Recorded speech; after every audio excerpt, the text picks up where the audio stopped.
Pred vrati so velikonočni prazniki, med katerimi je bilo v preteklosti v Posočju že zaznati turistični utrip. V prihajajočem vikendu bo ravno nasprotno. Policija bo skupaj z medobčinskimi redarji ponovno močno poostrila nadzor na cestah in glavnih prometnih žilah v Posočje, pri čemer opozarja, naj lepo vreme ne bo razlog za kršitev državnega odloka.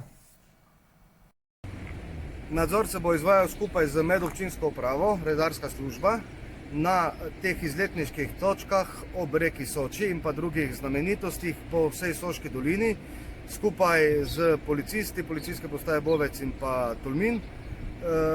Predvsem se bo preverjalo upravičenost gibanja, bodo tudi postavljene začasne točke, kjer bodo policisti skupaj z občinskimi redarji bili na teh točkah in se potem tudi mobilno premikali po dolini, tako da bo tudi na teh območjih več policijskih patrulj oziroma skupaj mešanih patrulj z redarsko službo.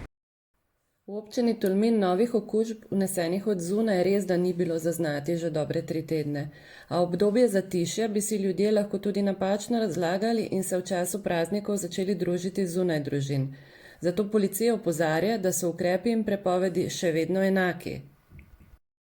Ljudje zaenkrat spoštujejo te ukrepe, vendar kaj hitro ob tem lepem vremenu se ti ukrepi začnejo vodeneti oziroma se ljudje bolj sprostijo, zato še enkrat na tem mestu.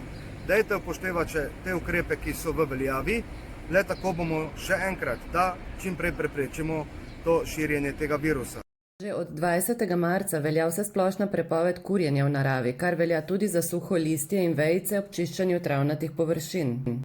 Ne kuriti v naravnem okolju, imeli smo že kar nekaj požarov naravnega okolja na območju Posočja, zato ne kuriti še enkrat vseh teh odpadkov, vej in podobnega, kajti za vsako kršitev tega kurjenja je predpisana po uredbi varstva pred požari v naravnem okolju globa, katere lahko izrekajo tudi policisti ob neposredni zaznavi na kraju, globa je pa 200 evrov.